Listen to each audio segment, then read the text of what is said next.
It is now October 1st, and I saw 5 movies during September 2024, and I'm going to rank them from the worst to the best. Coming in last place, we have Rebel Ridge. Now, this is a movie that I saw a lot of people hyping up. A lot of people, I've seen some people say this is like the best movie of the month.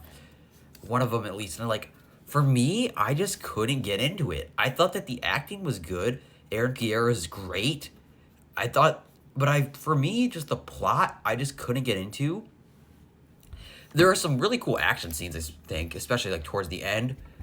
And this is a very slow burn movie, which I guess for me, I just wasn't really able to attach to. For me, I just found it to be kind of boring and slow. And I'm definitely in the minority. I think a lot of people love this movie, and I get why, but for me, I just couldn't get into it. But like I said, the acting's good. And coming in fourth place, we have Wolves. I just watched this movie last night, and it was quite a bit of fun. I thought both George Clooney and Brad Pitt are both excellent. They're both very funny. And I think what this movie does so well is it's really just the chemistry between George and Brad that make this movie work. Where we're following these two like fixers, and basically a job goes wrong, and then we're on this whole complex plot, and it's all because of these two actors being as good as they are that this movie works. I wouldn't say it's amazing, and like I said, I think that there's been controversy lately. I feel like within the past couple of years about movies going to streaming very, very quickly and only getting a limited release. For me, I personally like it. I like being able to watch movies at home, and this movie feels like a movie that should be on streaming. I mean, in John Watts, I think he did a good job with this movie, but I think it also shows, like, of course he did the Spider-Man movies, but I think it also shows, like, I feel like he doesn't really have much, like, range as a director, I guess, at least for me. I didn't really feel like there was anything amazing about this movie, but this is a movie you could put on and have some fun, and I did. And coming in third place, we have Beetlejuice. I thought this movie was a lot of fun, but I think what holds it back is it's a mess. I think that this movie, like I said, is very fun, but I almost think it's just so many problems that, like, we have so many subplot. Like, just looking at this picture, you see all these characters. So many of these characters, like, have all their own subplots, and they just don't get fleshed out enough. Whether we have Willem Dafoe's subplot or we have Monica Bellucci's subplot. It's just, and this movie's not super long. I believe it's only an hour, 50 minutes, maybe an hour 40. It's not really that long at all. So a lot of it just feels very rushed, and we never get the proper development, I don't think, for a lot of these characters. Like I said, I think the acting is great, and Michael Keaton, he hasn't skipped a beat. Like, he is still just as entertaining here as he was in the first one, and I think that the first one is better because the first one had much more of a more simplistic story. I think that the characters, I think Alec Baldwin, Gina Davis, are more charming than any of our new characters here. But I didn't mind them. Like, I liked seeing Lydia Dietz again. I think that Winona Ryder was great. I think that all of them were great. Catherine O'Hara, Michael Keaton, all of them. Willem Dafoe is fantastic in anything he's in. But I think where this movie struggles is just having so much going on, and it just feels like they didn't really have a clear idea for a story, so they have all these other stories, and they're just going to jam them into one. And because of that, none of them feel fully fleshed out. I don't think any of our characters feel, like, fully fleshed out. Like Jenna Ortega's character, it just, a lot of it feels like they're just, it should have either been longer or they should have just cut out some subplots, because a lot of it here was just kind of a mess. But it is a fun mess.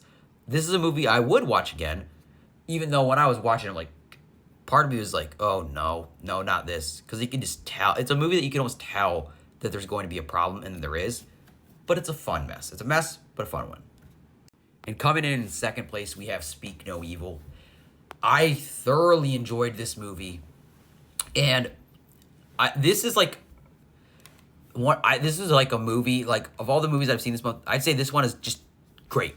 Like, and of course the one above this, but like all the other ones I'd say are like okay to pretty fun to pretty good, but this one I think is great. And James McAvoy, he always constantly shows why he is just such a fantastic actor, because he is so good at playing these charismatic psychopaths that in this movie, Like, you're watching him, you are so scared of him, but at the same time, you're like, why does he seem like such a nice guy? Why do I feel like I kind of want to hang out with this guy? He seems so nice.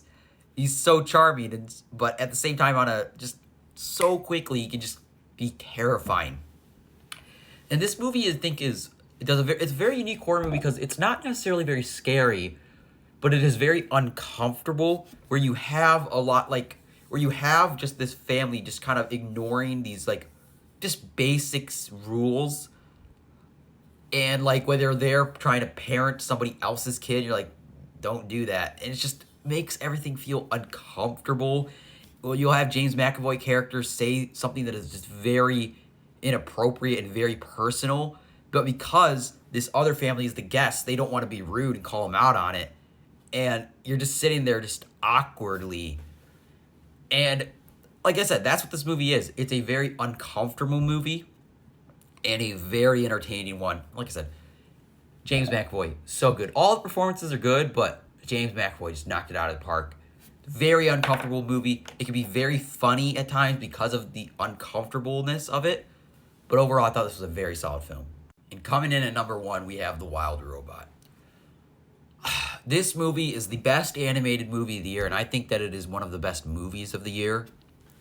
Where this whole movie, first of all, if we're talking about visuals, it is so gorgeous. I love the art style of this movie.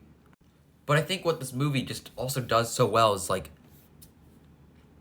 this movie is about parenting. We're following this robot named Roz, voiced by Lupita Nyong'o, she is so good in this movie. Like, her performance, she's able to make it robotic, but somehow so endearing. She is so fantastic. All the voice performances are fantastic. Pedro Pascal, Catherine O'Hara, fantastic. And this movie is about becoming a mother, where our robot Oz is just raising this gosling. And it's such a unique premise, and it's just executed, I think, so beautifully here, where it's just a very endearing story about this robot almost learning to love and to feel and to parent. And it's just excellent. And I think it also shows like the harsh realities of life, especially with Catherine O'Hara's character who plays a possum. And Pedro Pascal as the fox is so good. It's animation like this that I always think gets so overlooked in terms of acting, where how good some of these voice performances truly are. Yeah, I don't want to go super in depth of this. I would check out my full review of this movie, but definitely this is the best movie of September. So that's my ranking for all the September movies that I watched this month. Tell me, what is your favorite movie of September? Leave a like if you enjoyed this ranking, and subscribe for more rankings and reviews like this.